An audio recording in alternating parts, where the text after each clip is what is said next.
할렐루야. 제가 이렇게 요 오전에 나오신 분들은 아마 교회 진짜 예배를 사모하는 우리 성도님들인 것 같아요. 아마 직장 때문에 어쩔 수 없이 못 나오는 우리 성도님들, 아마 청년 또 장년도 계시지만 오전에 또 지금 눈이 오고 있는데 이제 겨울 된 것 같아요. 그렇죠?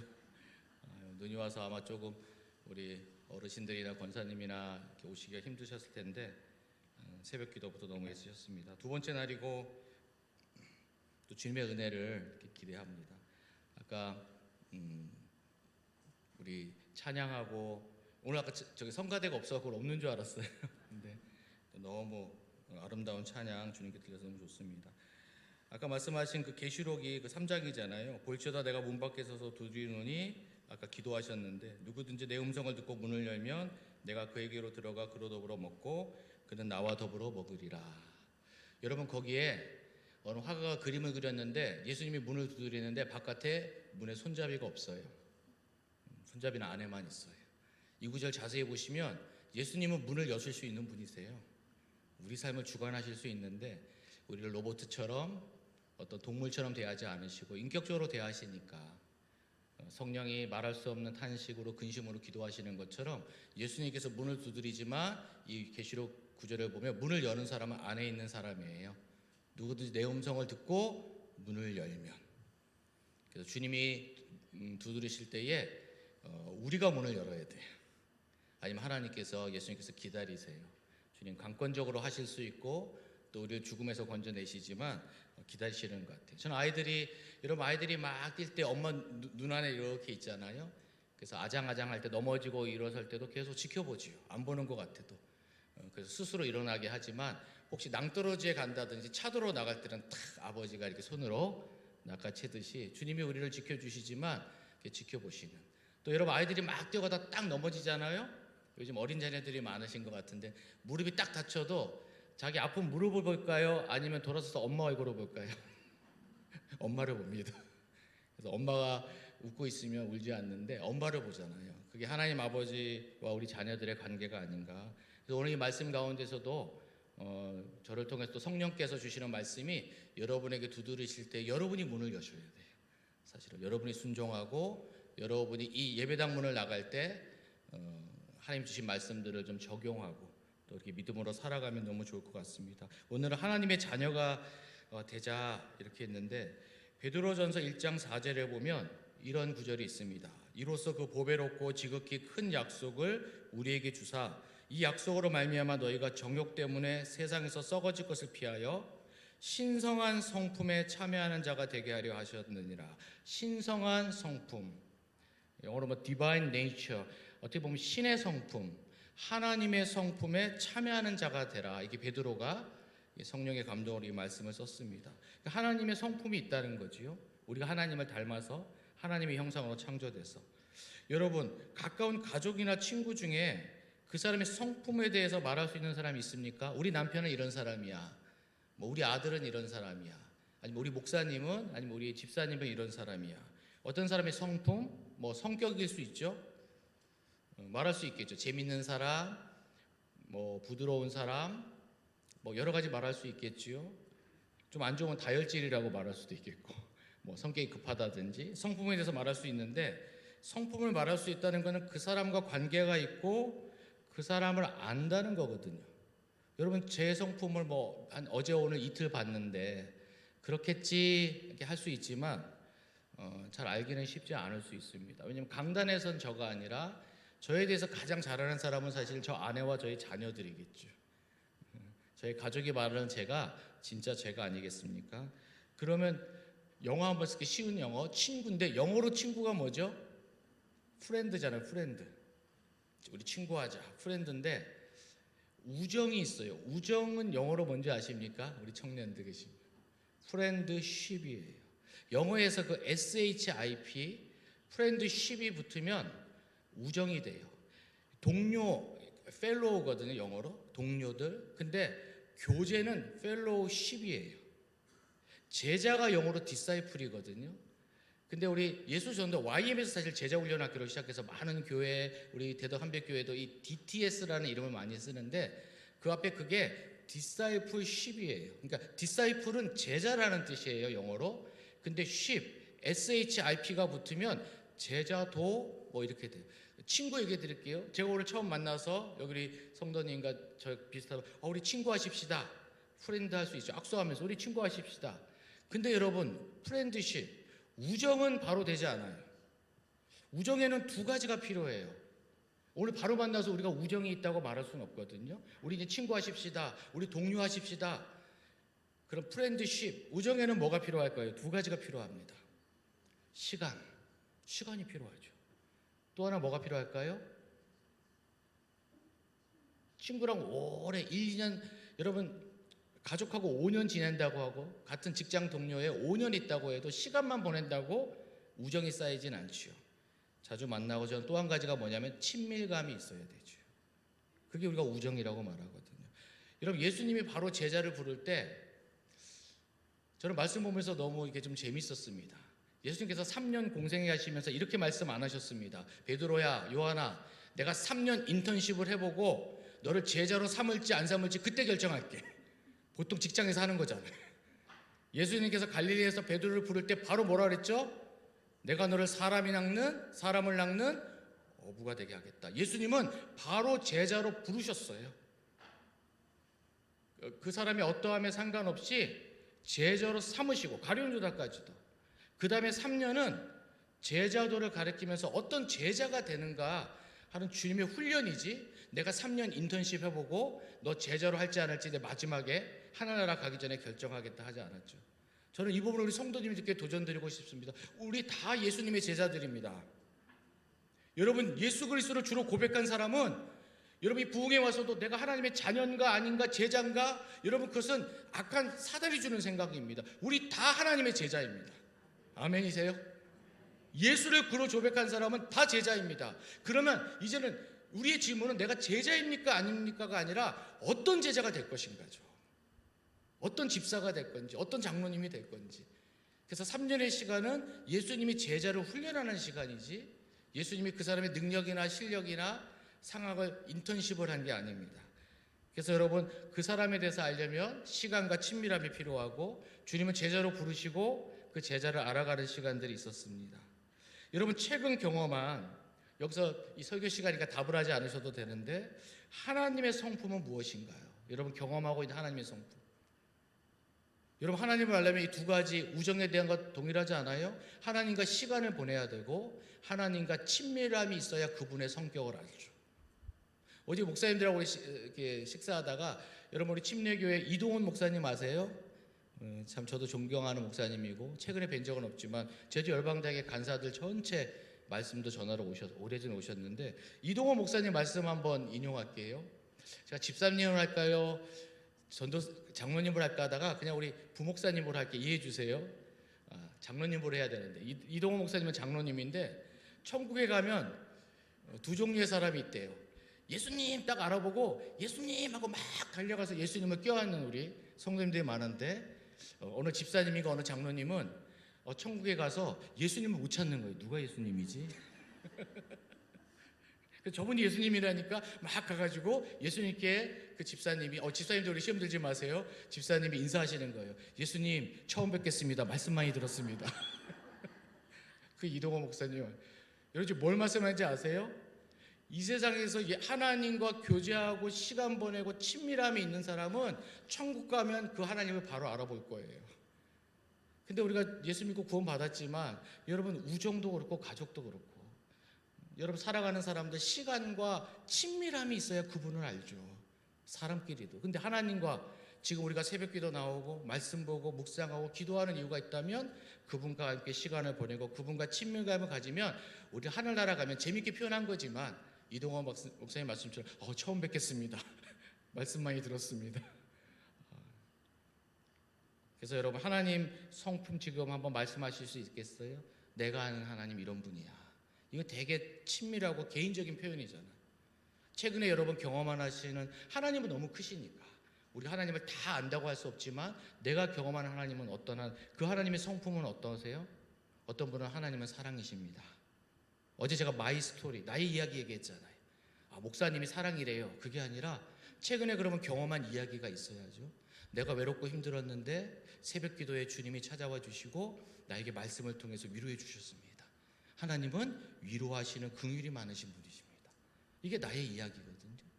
그게 다른 사람들에게, 자녀들에게 나눠질 때 힘이 있는 것 같습니다. 그럼 하나님은 감정이 있으실까요? 있습니다.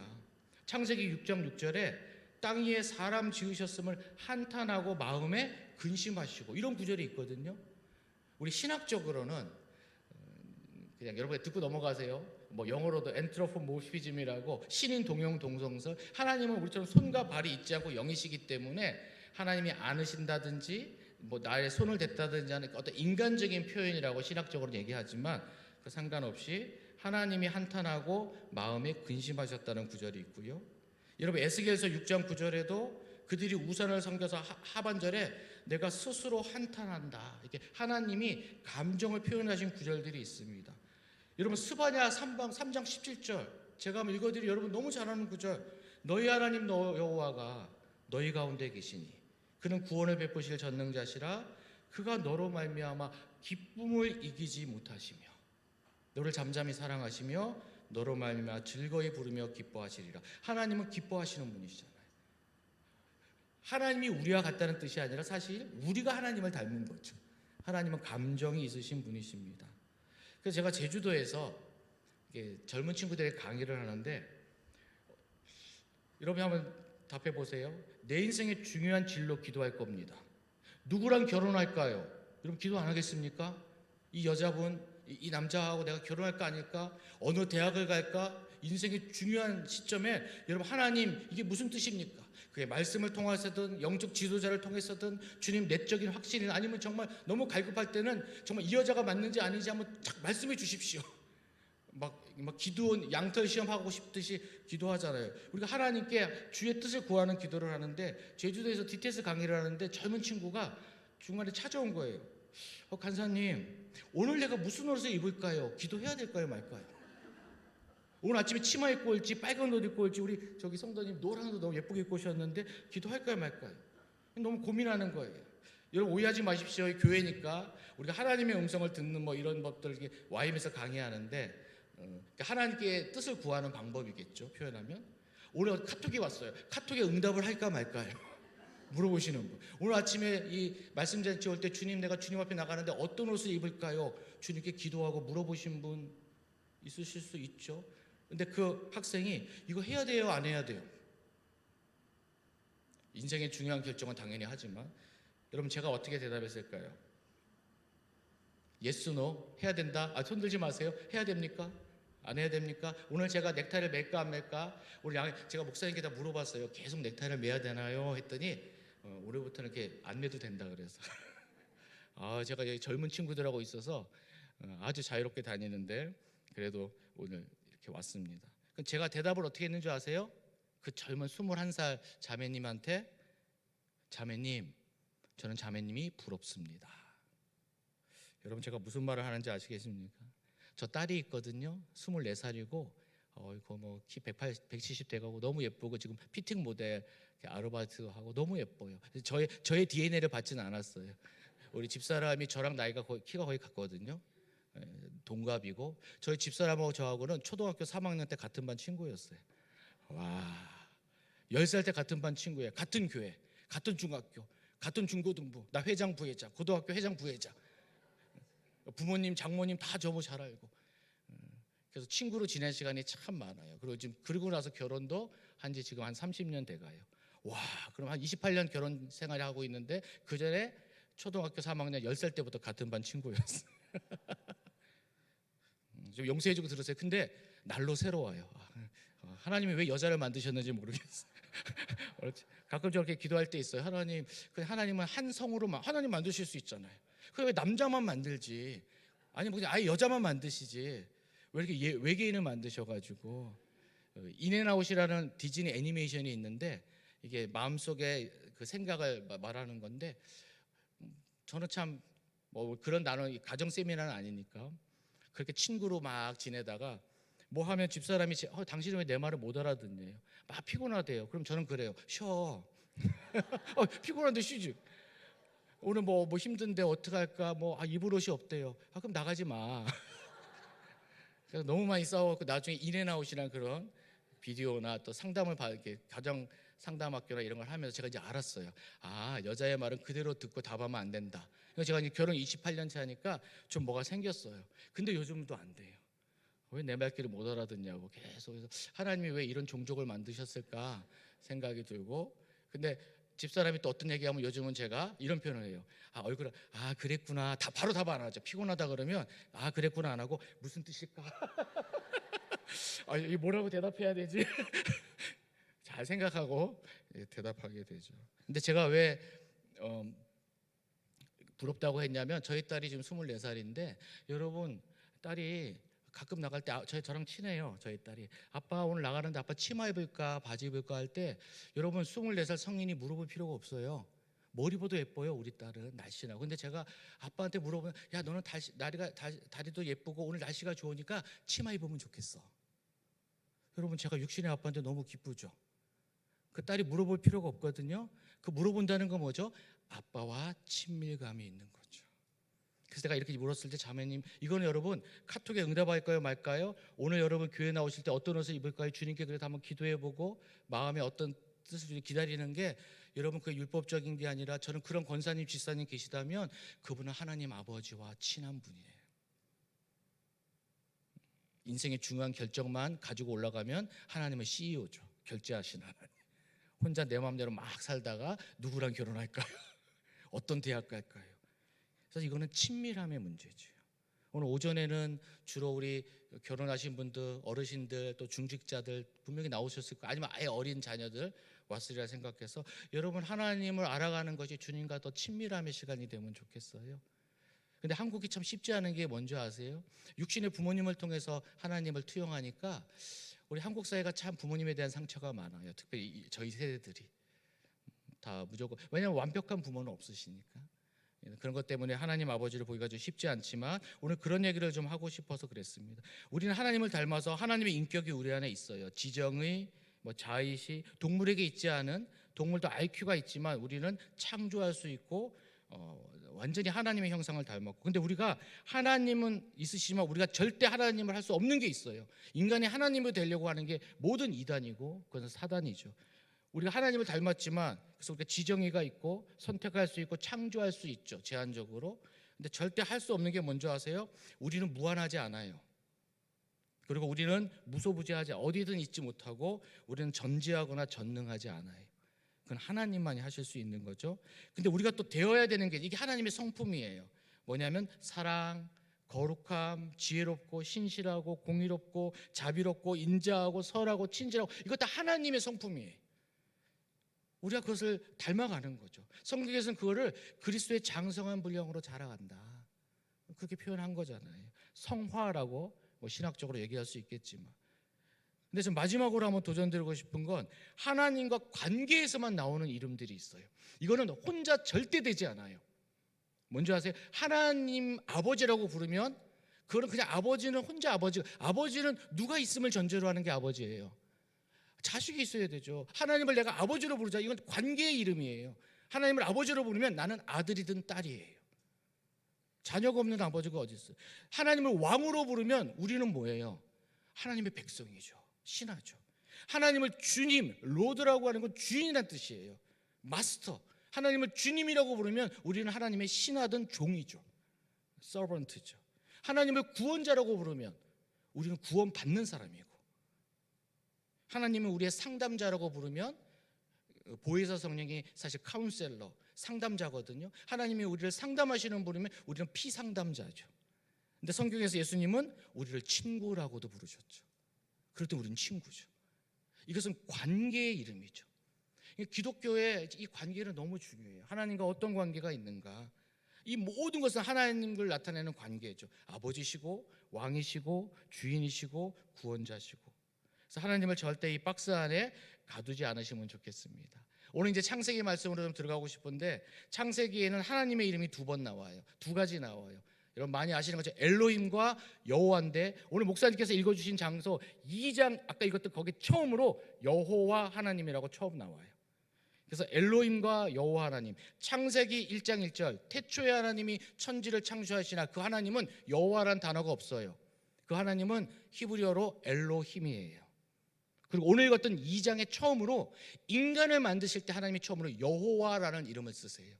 오늘 이 두 가지를 가지고 우리가 하나님 앞에서 하나님의 자녀로 좀 새롭게 거듭나는, 여기 부모 세대도 있고 할아버지 할머니 세대도 있고 혹시 자녀 세대가 있다면 우리가 주님을 좀 더 알아갔으면 좋겠어요. 엘로힘은, 여러분 이건 엘은 하나님이라는 뜻이에요. 출애굽기 3장 14절에 하나님이 모세에게 이르시되 나는 스스로 있는 자다 이렇게 말했거든요. 그래서 하나님은 스스로 계신 분이시기도 하고 하나님의 이름은 엘로힘인데 엘은 신이란 뜻이에요.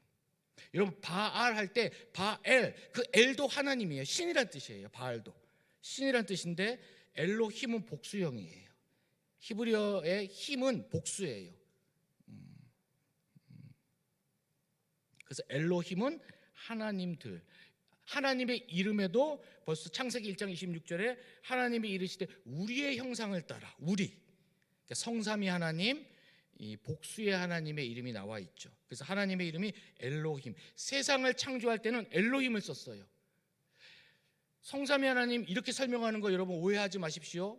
물이 얼면 얼음이 되고 물이 끓으면 수증기가 된다. 수증기, 얼음, 물. 성삼위 하나님, 성부, 성자, 성령이 이 얼음이 물이 됐다가 수증기 되는 거랑 같다. 여러분 이것은 양태론이라고 이단입니다. 초대교회에서. 왜냐면 여기는 카이스트가 있으니까. 물의 원소기호가 뭐죠? H2O예요. 물이 되든 수증기가 되든 얼음이 되든 그것의 형태가 바뀐 거지 H2O가 바뀐 게 아니에요.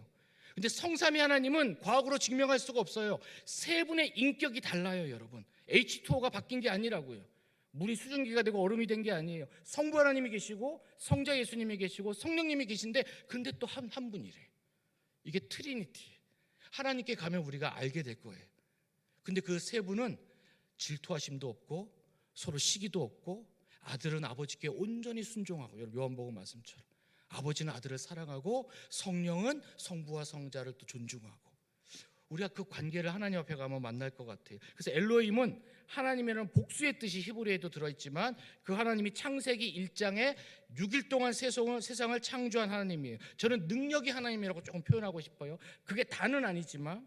근데 오늘 읽었던 창세기 2장에는 여호와 하나님이 사람을 지으시고 흙으로 생기를 그 코에 불어넣으시니 생명이 된지라. 사람에게 명령하신 하나님, 아담을 위해서 배필을 주신 하나님, 사람과 관계할 때 처음으로 여호와라는 이름을 사용했어요. 그래서 여러분 두 가지 하나님의 이름이 있어요. 엘로힘의 하나님은 창조의 하나님, 말씀하자 모든 것이 이루어지는 능력의 하나님, 사람을 만든 여섯째 날에 이렇게 초점을 둔 게 창세기 2장인데 그래서 여호와 하나님, 여호와 하나님은 사람과 관계하고 아담을 위해서 돕는 배필을 주실 때도 여호와 하나님이고 사람에게 명령하시는, 아담을 만났을 때 여호와 하나님. 그래서 저는 이것은 우리를 돌보시는 관계할 때 여호와의 이름을 사용했어요. 성경에는 몇 번 사용했는지 많이 나와 있지만, 자 여러분 육신의 아버지를 생각해 보세요.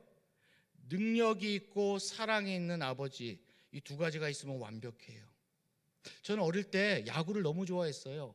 동네에 야구를 막 캐치볼이야 공을 주고받는데 동네 아저씨가 오후에 늘 이렇게 학교 갔다 오면 초등학교 때 나와 계셔서 늘 야구를 했어요. 너무 좋았어요.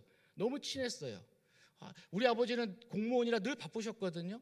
그래서 아버지가 이렇게 밤에 뭐 선물을 사다 주시다든지, 저희 아버지는 제가 필요하면, 부자는 아니었는데 책이 필요하면 책을 사주시고 책상이 필요하면 책상을 사주시고. 여러분 이건 어떤 능력? 엘로힘의 하나님, 저에게 공급해 주시는 하나님, 책임져 주시는 하나님을 제가 육신의 아버지부터 좀 경험했어요. 근데 친밀한 사랑의 아버지, 늘 저한테 있지 않으시고, 제가 청년부에 어제 설계 나눴는지 아버지는 제가 기억이 있은다면 저를 안아주신 적이 없어요. 경상도 대구분이라. 아기 때는 안아줬는데 제가 군대 제대했는데도 안 안아주시더라고요. 제가 장남이고 아버지도 장남이고 장손이라 제가 아버지가 저를 사랑하는 건 아는데 제가 이렇게 기억이 뭐 한 3, 4살부터 기억이 나는데 제가 이렇게 안김을 당한 적이 없어요. 그래서 제가 가장 어려웠던 하나님은 뭐냐면 공급하시는 하나님, 능력의 하나님, 엘로힘의 하나님은 너무 문제가 없어요. 하나님은 내가 필요하시면 나를 공급해 주시는 하나님이야. 근데 나를 안아주시는 하나님을 못 느끼겠는 거예요. 이게 안 되는 거예요. 육신의 아버지한테 그걸 받은 적이 없어서. 근데 야구를 하는데 그 아저씨는 날마다 있고 너무 친하고 좋았어요. 너무 사랑이 느껴졌어요. 아버지는 아니었지만 한 삼촌, 작은 아빠. 근데 나중에 보니까 그분이 실업자였어요. 그리고 낮에 계속 시간이 남은 거예요. 그래서 저랑 맨날 야구를 해줬어요. 여러분 지금 연세 있는 분들 부모님도 돌아가셨겠지만, 여러분 우리 육신의 부모님은 완벽하지 않지만 이 두 가지를 다 가지기가 쉽지 않지요. 저희 아버지는 능력이 있으셔서 그래도 자녀를 책임지기는 가장이라 저의 필요를 공급해 주시고 그게 저에게 안정감이 됐지만, 사랑의 부분에 아버님도 할아버지에게 그랬겠지만 받지 못했고, 어떤 분은 여러분 부모님 너무 사랑이 많으시지만 능력이 없으셔서 가정을 책임지지 못해서 재정적으로 많이 어려웠던 시간도 있지 않으세요? 제가 지금 창세기의 두 하나님, 엘로힘의 하나님, 그다음 능력의 하나님, 그래서 모든 것을 말씀으로 창조하시고 다스리지만 멀리 있는 무서운 신이 아니라 사람을 만드시고 돕는 배필을 주시고 관계하시는 여호와 하나님. 그래서 우리 하나님은 이 두 가지를 다 가지고 계세요. 그래서 여러분 우리가 완벽할 수 없지만, 여러분 우리가 다음 세대들, 여기 할아버지, 할머니, 부모님, 저도 이것을 보면서 하나님 이 두 가지 하나님 사랑, 하나님의 능력 경험하고, 저도 자녀들에게, 영적인 자녀들에게, 젊은이들에게 이 두 가지를 주는 부모와 리더가 되게 해주십시오. 여러분 이거 돈이 많고 적음의 문제가 아니에요. 여러분 그들을 보호해주고 책임져주고, 교회 청년들에게 한번 마음껏 해봐. 그래서 그 청년들이 가장 좋아하는 게 뭔지 아세요? 너 그냥 마음껏 해봐. 그러면 그러다 좀 실패하고 어려워지면 어떡하죠? 아니야, 책임은 장로인 내가 짓게, 책임은 이 부서장인 내가 짓게, 이 집사님이 짓게, 아빠가 한번 책임질게, 너 마음껏 해봐 할 때 그 자녀는 엘로힘의 하나님의 그 보호하심을 경험해요. 그리고 그냥 책 사주고 돈 주고 용돈 주는 게 아니라, 여러분 그 아들을 한번 안아주시고 사랑해주고 그 마음으로 한번 느껴주시고, 뭐 힘든 거 없니? 하는 여호와 하나님의 그 사랑의 성품을 또 여러분 한번 나눠주신다면 이 두 가지가 우리 안에 참 필요한 것 같아요. 저 아버지 너무 존중하고 10년 전에 돌아가셨거든요. 제가 어제 저녁에 나누지 않았는데 저희 아버지는 공무원이었고 박정희 대통령 때부터 공무원이었어요. 대구상구와 영남대를 나오시고, 그리고 저희 아버지는 김영삼 대통령 때 청와대 행정수석 비서관을 했어요. 아주 높은 자리를 했죠. 그리고 경상북도 도지사가 되셨어요. 정치인이 아니었는데 김영삼 대통령이 지자체 선거를 처음 하면서 이 충남에 같이 되신 분이 심대평 도지사세요. 첫 번째 기억하시는지 모르겠어요. 저희 아버님하고 친하시고, 김영삼 대통령이 전국 지지율을 조사하는데 경상도에 존중받는 공무원이 있었던 거죠. 정치인이 아니라. 저희 아버지가 인기가 있고 하시니까 선거에 나가도록 좀 격려하시고, 저희 아버지가 3선을 했어요. 3번뿐이 못 하거든요. 심대평 도지사도 당적을 좀 바꾸셨고, 저희 아버지가 끝까지 해서 김대중 대통령 때도 도지사를 했고, 노무현 대통령 때도 도지사를 하셨고, 녹음이 되는지 모르겠는데 당이 달랐지만 노무현 대통령이 마지막에 저희 아버지께 국무총리를 요청했어요. 나와 있지 않는 얘기예요. 저는 아들이고, 저희 아버님은 늘 기도할 때 존중하는 목사님들이 계세요. 뭐 명성교회 그 당시 김서만 목사님, 포항중앙교회 뭐 다 통합 측이시긴 한데, 뭐 안동교회, 이렇게 경상도니까 존중하는 목사님께 그 의견을 나누신 거죠. 그 총리의 자리를 받을까 말까. 당적이 다르고 도지사로서의 이 도민에 대한 책임이 있고, 사실은 총리의 자리는 더 높은 자리죠. 또 노무현 대통령이 마지막 시기에 또 요청했으니까. 근데 아버지가 기도하면서 그것을 좀 거절하셨어요. 책임의 끝까지 도지사로 3선을 하셨죠. 그리고 대신대라는 통합 측의 대신대 그 대학의 총장을 하셨어요. 목사가 아니고 장로셨지만. 그래서 저희 아버지 너무 제가 존중해요. 제가 우리 아버님 나이가 이렇게 돼보고 아버님 돌아가신 지 한 10년 됐는데, 지금도 제가 경상도 쪽에 가면 아버님 성함 듣고는 아버님 더 오래 사셨어야 되는데. 경상도에 한 가지 애는 흉년이 들었거든요. 그럼 도지사가 책임을 져야 되잖아요. 막 흉년이 들어서 물이 끊기고 해서 대구나 저 경북 위에서 물을 끌어왔어야 됐거든요. 근데 아버님이 도지사가 행정적으로 딴 도에서나 시에서 물을 끌어와야 되는데, 그때 대구 지역 경상도 지역 목사들에게 기도해달라고 요청을 했는지, 왜냐하면 비는 하나님이 내리시니까. 그래서 기도해갖고 비가 내린 적이 있어요. 너무 뭐 안 믿는 사람들은 뭐라고 할지 모르지만 저는 하나님의 응답이라고 생각하고, 지금도 만나면 아버지께 은혜를 입은 사람들을 제가 대신 이제 답례를 받기도 하죠. 옛날에는 아버님을 너무 사랑했지만 능력의 하나님, 보호해 주신 하나님인데 저를 한 번도 이렇게 안아주시지 않았던 마음들 때문에 제 안에 막 상함도 있고 반항한 적도 있고. 근데 제가 저희 아버지의 나이가 넘어갈수록 저희 아들도 있거든요. 제 아들을 보면서 아버지가 저를 정말 사랑하셨구나. 표현의 방식이 좀 서툴르지. 근데 저는 제 자녀에게 좀 다르게 해야 되겠다. 그런 여정들을 제가 지금 걷고 있습니다. 여러분 자녀들, 또 여러분의 부모님들, 신앙이 있든 없든 간에 우리가 하나님의 이 두 그 능력의 하나님과 사랑의 하나님을 다 경험하시고 그것들 우리 자녀들에게, 우리 다음 세대들에게 물려준다면 그들은 좀 더 풍성하고 아름답고 좋게 자라지 않을까. 그래서 제가 결심한 게 있어요. 난 아들 딸들에게 무조건 허그하고 뽀뽀한다. 그래서 우리 딸이 사춘기 때 싫어해도 저는 계속 뽀뽀해야 됐어요. 너 아빠 죽으면 아빠 뽀뽀만 기억난다. 막 거칠거칠한 수염 비벼대고. 근데 제 딸이 20살이 넘어가니까 너무 친해진 거 있죠. 저는 그걸 받지 못했는데 여러분, 부모님이 알코올 중독자일 때 자녀가 알코올 중독자가 될 확률이 많아요. 그렇지만 그것은 세상의 통계고 관점이지 하나님 아버지와 성령이 계시잖아요. 이런 부모님들이 어떠신지 모르겠어요. 저도 좋은 부모님이지만 또 부족한 부분들, 육신의 사람이니까. 그렇지만 하나님 아버지가 은혜를 주실 때 여러분 그것이 새로워져요. 저희 집사람 얘기를 잠깐 하면 전체 나눴으니까 이해할 거예요. 저희 집사람은 작년에 7살 때 아메리칸 드림을 꿈꾸고 김포국제공항에서 미국에 가서 저 결혼할 때 들어오셨어요. 딸 손을 잡으러. 바로 오실 줄 알았는데 불법 체류자가 되고 여러 가지 어려우면서 7살 때 떠났는데 28, 9살 때 결혼식에 아버지가 오셨다. 장인어른이. 다행히 딸 손잡고 돌아왔죠. 저희 딸은 늘 아버지 기대하고, 그때는 국제전화가 없으니까 누구 집 가서 전화 돌리고, 아버지가 책임감이 있으셨어요. 늘 딸날을 보내오면 저희 장모님이 얼마나 힘드셨을까요? 자녀 셋을 키우면서 짜장면 먹으러 가는 날이에요. 그러니까 저희 집사람은 7살 때부터 아버지가 없는 거죠. 늘 전화로, 핸드폰이 없으니까 한 달에 한두 번 통화하고 그 아버지를 늘 기르고, 아버지는 이런 분이야 목소리 들으니까. 26살 때 아버지를 만났어요. 아버지가 안아주는데 우리 집사람이 너무 어색한 거예요. 날마다 주일날 만나는 장로님보다 더 어색한 거예요. 늘 교회 주일날 장로님 보면서 우리 아버지 같으면 우리 아버지가 저러셨겠지.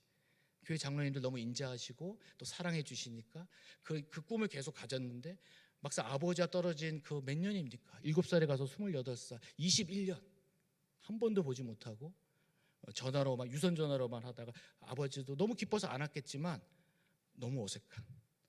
그래서 저희 아내의 가장 큰 고민은 뭔지 아세요? 아버지의 부재였어요. 상담 세미나 아니지만 저희 부부싸움을 많이 했어요. 힘들었던 이유는 여러분, 우리 부부간에 가장 가까운 사람에게 우리는 어떤 칼, 어떤 말을 찌르면 저 사람이 죽는지 알아요. 그 무기를 꼭 갖고 있어요. 우리 모든 성도님들은 가까운 사람일수록 요 말을 하면 저 사람을 내가 딱 넘어뜨릴 수 있다. 아주 날카로운 칼이죠. 그래서 알아요. 우리가 가까운 사람이 상처를 많이 주죠.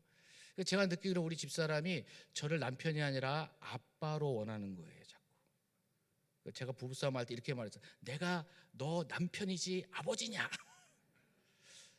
말은 맞지만 그게 아내에게 참 큰 상처가 되죠. 근데 여러분, 우리 아내가 소망이 없을까요? 아니요.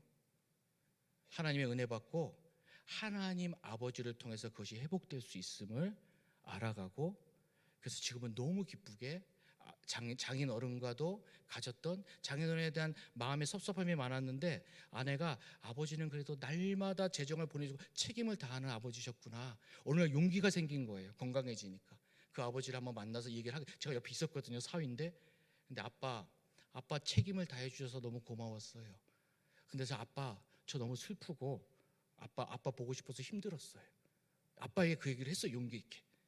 아빠가 없어서 너무 힘들었다. 근데 저희 장인어른도 우시면서 딸아 미안하다. 그 짧은 시간에 그 화해라 그럴까요? 속마음을 나누고 같이 안아주고, 그리고 그 21년이 다시 회복되지 않지만 저희 아내가 훨씬 자유로워지고 훨씬 하나님 아버지 앞에서 이제는 멋있는 엄마로 저희 자녀들을 자라가게 하는 것 같아요. 여기 우리 다 부모님들 세대세요.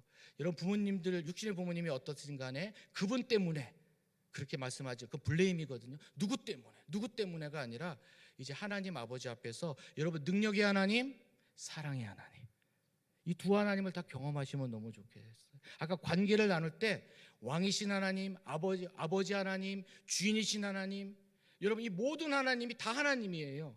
한쪽에만 매여 있지 마시고 하나님을 더 깊고 넓게 경험하시면 좋겠어요. 저 장로교에서 자랐거든요. 저는 거룩하신 하나님, 저 산 위에 계신 하나님, 하늘 위에 계신 하나님만 경험해서 저는 그 예수님도 그렇게 좀 다가갔던 걸 본 것 같아요.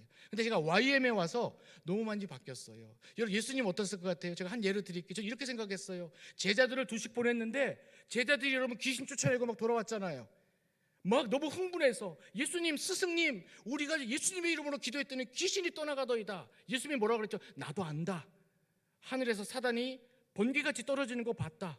예수님이 가지 않고 제자 둘씩 보냈을 때 제자들이 얼마나 두려웠을까요? 근데 예수님의 이름으로 믿음으로 귀신을 쫓아내고 막 병든 자가 나으니까 그들이 기뻐서 돌아왔어요.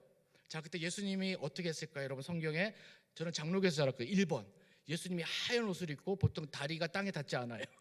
스르르 다니면서 내가 안다. 편히 거기 가서 쉬어라. 편히 가서 쉬어라. 이렇게 했을까요? 저는 늘 그렇게 자라왔어요. 그것은 왕이신 하나님, 주인이신 하나님.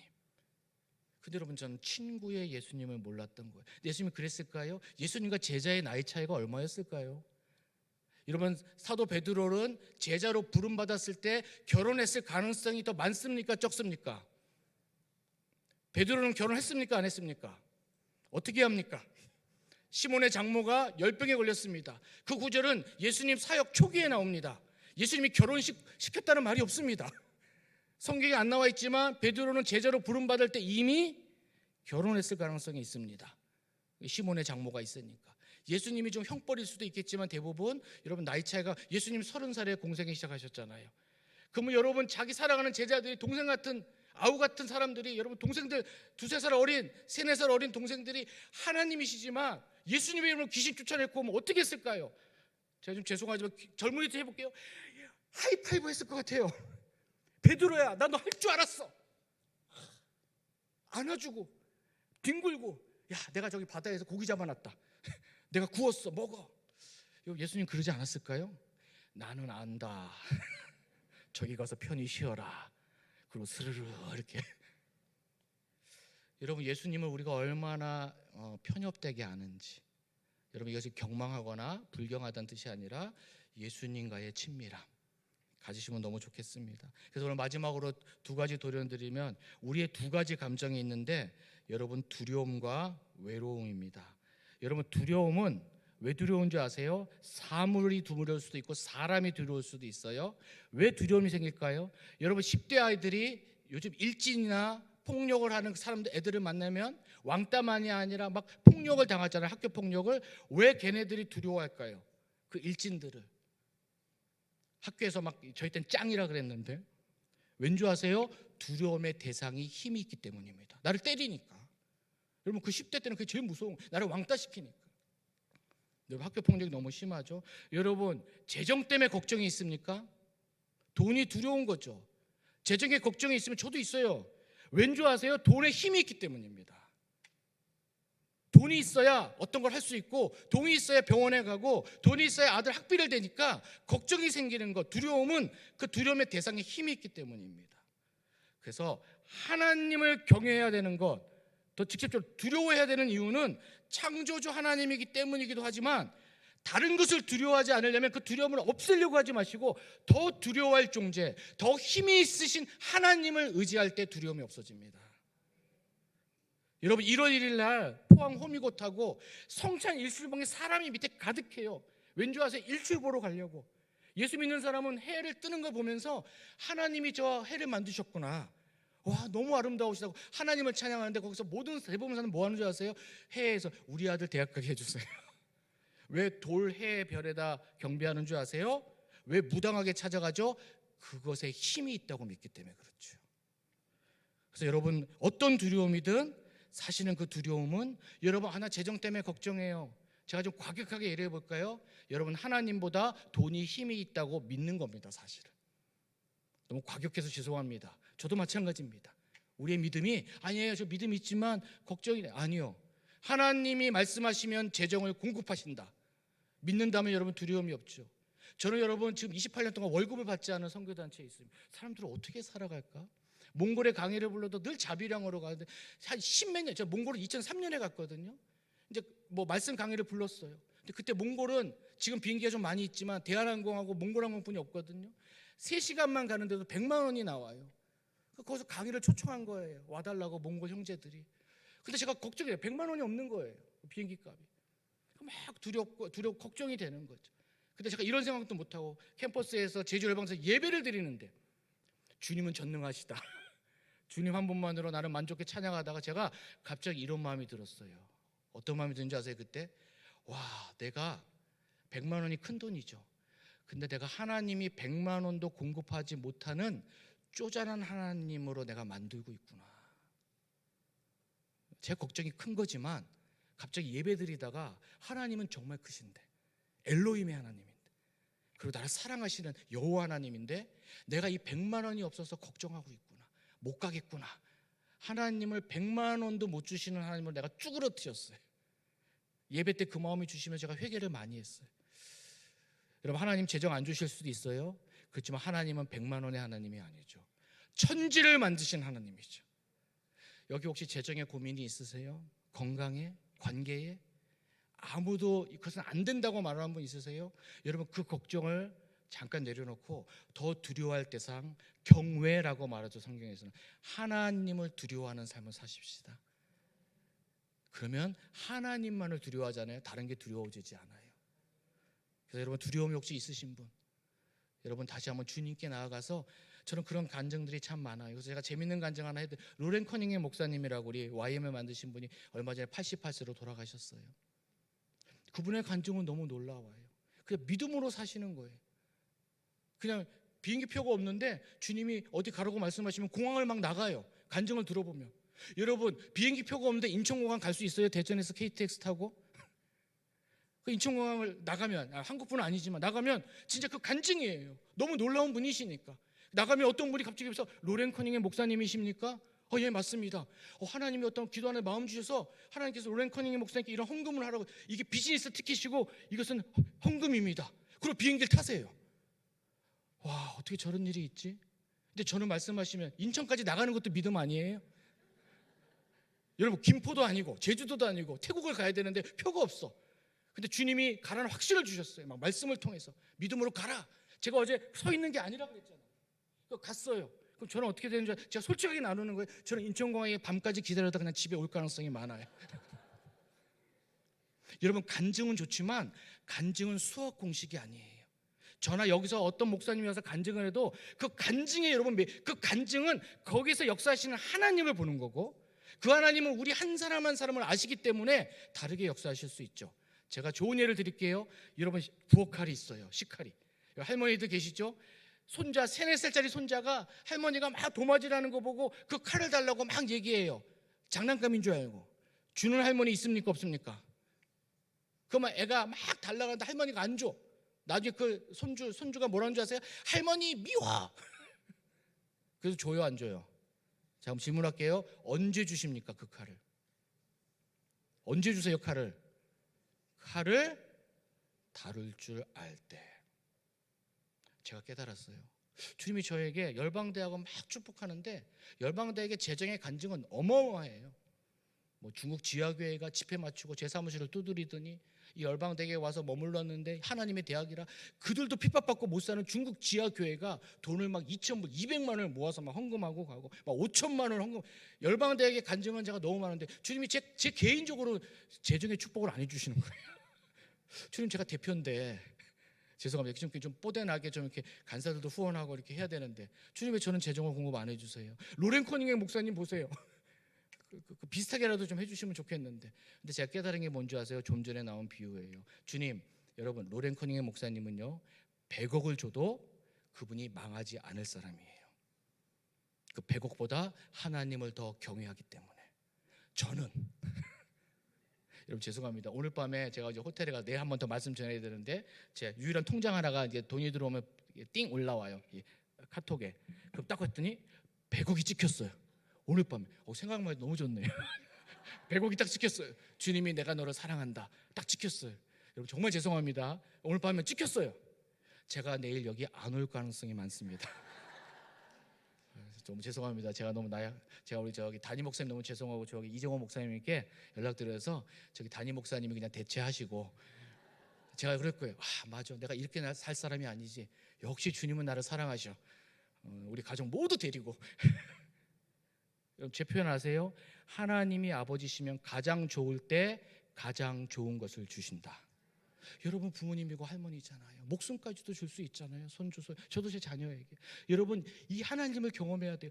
가장 좋은 때 가장 좋은 것을 주신다. 안 주시면 나는 지금 이것을 원할지라도 하나님은 더 좋은 것을 주시겠지. 하나님은 가장 적당한, 나는 칼을 달라고 할 때 칼을 주는 아버지는 없거든요. 저는 100억을 주지 않는 게 제가 살 길이에요. 여러분 우리의 믿음이 다 달라요. 어떤 사람은 자리가 그 사람을 망하게 한다고요. 아무리 그 자리에 달라고 해도 하나님 안 주세요. 왜냐면 그 사람을 사랑하니까. 우리가 그 능력이 되고 자라갈 때, 여러분 지금 혹시 마음속으로 제가 편하게 두려움이지만 걱정되는 게 있으세요? 그럼 솔직하게 주님께 고백하셔야 돼요. 하나님보다 그것이 더 힘이 있다고 믿는 거예요. 사실은 말은 아니라고 해도. 그렇다면 오늘 이 시간에 기도할 때 그 걱정을 없애려고 하지 마시고, 하나님, 주님이 나를 다스리십니다. 하나님은 능력의 하나님입니다. 나의 삶을 주관하십니다. 그렇게 기도할 때 하나님이 더 강하고 하나님의 능력을 믿을 때가 없어집니다. 또 하나는 이제 시간은 좀 다 돼갔네요. 5분 안에 마치겠습니다. 외로움입니다. 여러분 혼자라고 느끼는 거고요. 근데 이 외로움은 관계 안에서만 해결이 됩니다. 왜냐하면 하나님도 성삼위 하나님이고, 하나님이, 그래서 제가 아까 좀 이렇게 재밌는 말로 왜 여자를 창조했냐 그랬지만, 하나님은 관계로 우리를 만드셨기 때문에. 여러분 결혼 관계 안에서도 외로움은 피할 수 없습니다. 죄송합니다. 여러분 결혼 생활 가운데서도 아내와 남편이 있어, 저도 그럴 때가 있었고, 그래도 외롭다고 느껴요. 여러분 3,000명 교회 성도들이 주일날 예배드리고 나가는데 그 성도 한 명이 외롭다고 느낍니다. 교회 성도의 숫자의 문제가 아니라. 왜 그럴까요? 외로움은 오직 하나님과 함께, 여호와 하나님을 경험할 때만. 그래서 저는 헨리 나우엔을 너무 좋아하는데, 외로움과 혼자 있는 시간을 좀, 헨리 나우엔은 좀 영어로 썼지만 외로움을 론리니스라고 했지만, 헨리 나우엔은 그래서 얼론니스, 혼자됨, 영어로 솔리튜드는 뭐냐면 좀 고독이란 뜻이거든요. 그래서 헨리 나우엔의 말을 이용하면 외로움이 아니라 주님과 혼자 있는 시간은 혼자 있는 시간이 아니라 하나님과 함께 있는 시간이다. 여러분 좀 구분하십시오. 우리 혼자 있을 때 되게 외롭다고 생각하고, 아내와 남편이 있어도 외롭죠. 자식이 있어도 외로울 때가 있죠. 그런데 헨리 나우엔이라는 이 학자는 혼자 있는 시간이 되게 중요하다. 그래서 혼자 있는 게 아니라 주님과 함께하는 시간이다. 여러분 새벽 기도 시간, 혼자 묵상하는 시간. 여러분 외로울 때 다른 것을 찾지 말고, 요즘 젊은이들의 가장 큰 중독이 뭘까요? 그게 외로움을 타파하려는 거거든요. 게임, 포르노, 드라마. 그것이 외로움을 없애주는 것 같지만 나중에 더 강한 것을 요구하게 되잖아요. 절대 외로움을 해결할 수, 그게 중독의 문제죠 오늘날. 그런데 하나님께서 혼자 있는 시간을 두셨다면, 여러분 외로움으로 가지 말고, 이 혼자 있는 시간은 나 혼자가 아니라 하나님과 교제하는 시간, 주님께 내가 기도하고 나의 마음을 아뢰는 시간. 그래서 이 두 가지 여러분 좀 경험하는 시간 되면 좋겠습니다. 로마서 말씀이 좀 있는데 이거는 제가 하지 않겠습니다. 말씀을 좀 정리하고 싶습니다. 오늘 제가 나눈 건 너무 좀 심플합니다. 하나님 아버지를 더 알아가시면 좋겠습니다. 그냥 나는, 우리 다 하나님의 자녀예요. 예수를 주로 고백하면 우리를 양자 삼아 주셨잖아요. 우리 하나님의 성령으로 인쳐 주셨다 그랬어요. 근데 친밀감과 우정과 사랑의 관계는 시간과 친밀감이 필요하잖아요. 우리 다 천국 가실 거예요. 제가 한 가지 도전 드릴게요. 제가 계시록 강의를 많이 하는데, 여러분 오늘날 두 극단이 있어요. 예수 믿는 사람들 중에서도. 여러분 정말 주님 다시 오신다고 믿으세요? 주님 오신다고 믿는데 안 오는 것처럼 사는 성도들이 많아요. 진짜로. 그리고 이단들은 주님 언제 오실지 날짜 계산해서 모든 재산을 다 가져가요. 두 가지 극단이 있어요. 주님 오시는 날짜 말해가지고 두려워가지고 막, 지금 그게 다 모든 이단이잖아요, 여러분. 이단의 특징은 주님 오시는 날짜 다 말해요. 그래서 극단은 주님 오시는 날짜 정해가지고 무서움을 주는 거. 대부분 저희들은 주님 오신다고 믿으면서 주님 안 오실 것처럼 살아요. 솔직한 마음 그렇지 않으세요? 근데 왜 그런 줄 아세요? 요즘은 좀 아닙니다. 아들 군대 갔을 때 여러분 아들의 제대 날짜를 기다리는 이유는 그 아들을 사랑하기 때문이에요. 여러분 지금 미국에 결혼해서 딴 데 보낸 여러분 딸이 있거나 미국으로 보낸 자녀가 있다면 그 자녀를 보고 싶은 거는 그날 그 자녀가 공부 마치고 돌아오는 날, 뭐 휴가 내서 돌아오는 날을 왜 기다리세요? 그 자녀를 사랑하기 때문이에요. 주님 오심을 기다리는 건 천국의 문제가 아니라 지금 예수님을 사랑하는 사람만 그분을 만나기 원하는 거죠. 제 마음속을 많이 들여다봤어요. 내가 이렇게 사역하면서도 나는 주님을 사랑하지 않는구나. 왜냐면 정말 여러분 정말 사랑하는 사람은 만나고 싶거든요. 비행기 타고, 여러분 사랑하는 남녀는 막지를 못해요. 아시죠? 비행기를 타고 물 건너 가서 그 사람을 봐야 되잖아요. 정말 지금 이 세상에서 하나님과 성령님과 예수님과 친밀한 관계가 있는 사람은 주님 오시는 날을 고대하게 돼요. 왜냐면 그분은 얼굴과 얼굴로 대할 것이니까. 우리 대덕 한빛교회 성도님들이 지금 부흥이란 주제로, 여러분 진정한 부흥은 주님 오시면 끝나겠지만, 목사님께서 나의 부흥, 가정의 부흥, 여러 부흥을 설교하신 거 제가 좀 듣고 또 가끔 보기도 하고 저를 도전드리고 싶어요. 하나님과의 관계 가운데 이것이 우리 안에 부흥이 되면 좋겠어. 주님 더 알고 싶고, 어제보다 오늘 더 알고 싶고, 그래서 새벽기도 나와서 주님과의 혼자 있는 시간 더 가지고 싶고, 내 안에 두려움이 있을 때마다 더 강하신 하나님 바라보고 기도하는, 그리고 그것이 하나님과 우리의 관계만이 아니라 여러분 자녀들에게, 손주들에게, 이 대덕 한빛교회의 다음 세대들에게 여러분 흘러가시면 얼마나 좋을까요? 그들 두려워해요. 육신의 부모님들 카이스트 다니고, 어제 제가 청년 대학부 드릴 때 이 말씀 마치기 너무 은혜 받았어요. 여러분 이 정도 어른 성도에 청년 대학부가 그렇게 많이 나오는 교회가 없습니다. 여러분 4,000명 5,000명 어른 성도라도 중고등부가 없는 교회가 많아요. 어제 제가 청년 대학부 숫자를 보면서 너무 그냥 이 교회는 소망이 있구나. 여러분 만족하지 마시고, 저는 왔다 가는 사람이고 아무 정보가 없어요. 여러분 청년 대학부 이때 그냥 우리 숫자 많아, 여기가 거의 가득 찼거든요. 여러분 거기에 5배 10배의 더 부흥이 있어야 됩니다. 그래서 여러분 대전을 뒤집어 놔야 됩니다. 충청도를. 이런 교회가 없어요. 여러분 이 청년 대학부가 지금 왔으니까 그냥 만족하지 마시고, 우리 목사님하고 더 애쓰시겠지만, 여러분 우리 내 자녀 내 손주라고 생각하고, 그게 여러분 재정이든 보호든 여러분 능력의 하나님 보호해 줘서 안정감을 느끼게 해주시고, 여호와 하나님 뭐죠? 여러분 그냥 교회 청년이라도 얼굴 처음 봐도 카이스트에서 처음 왔어요? 여러분 한번 안아주세요. 서울에서 왔다면 아이고 부모님하고 떨어져 있었겠네요. 그냥 우리 가족이라고 생각하고 여러분 안아주시고, 엘로힘과 여호와 하나님을 이 교회의 다음 세대에게 여러분의 받은 그 은혜를 경험하고 나누신다면, 와 여러분 부흥은 수일 내에 수년 내에 일어날 것입니다.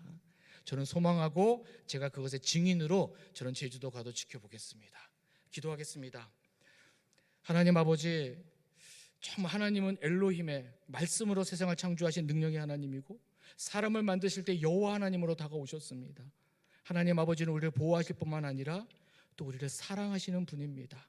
우리들이 그것을 경험하고 두려움과 외로움이 아니라 하나님 안의 안정감과 또 주님과 교제하는 친밀감으로 주님을 더 알아가게 해주십시오. 내 안에 그 친밀감이 있을 때 나로부터의 부흥이 이 교회에게, 우리 자녀들에게, 손주들에게, 우리 가족에게, 이 다음 세대들에게 흘러갈 것을 믿습니다. 혹시 연배가 부모님이나 할아버지 할머니의 세대들이라면 우리가 그 능력과 사랑의 하나님의 성품을 우리 다음 세대들에게 안아줌으로, 보호해줌으로, 격려함으로, 지지함으로, 그래서 하나님 이 대덕 한빛교회를 위해서 교회의 부흥만이 아니라 이 소문이 데살로니가 교회처럼 마게도냐와 아가에 퍼진 것처럼 이 대전과 충청도와 한국에 퍼져가서 대덕 한빛교회가 높아지는 것이 아니라 하나님이 높아지는 역사가 있게 해주십시오. 부흥이 이곳으로부터 시작되게 해주시기를 다시 한번 기도합니다. 예수님 이름으로 기도합니다. 아멘.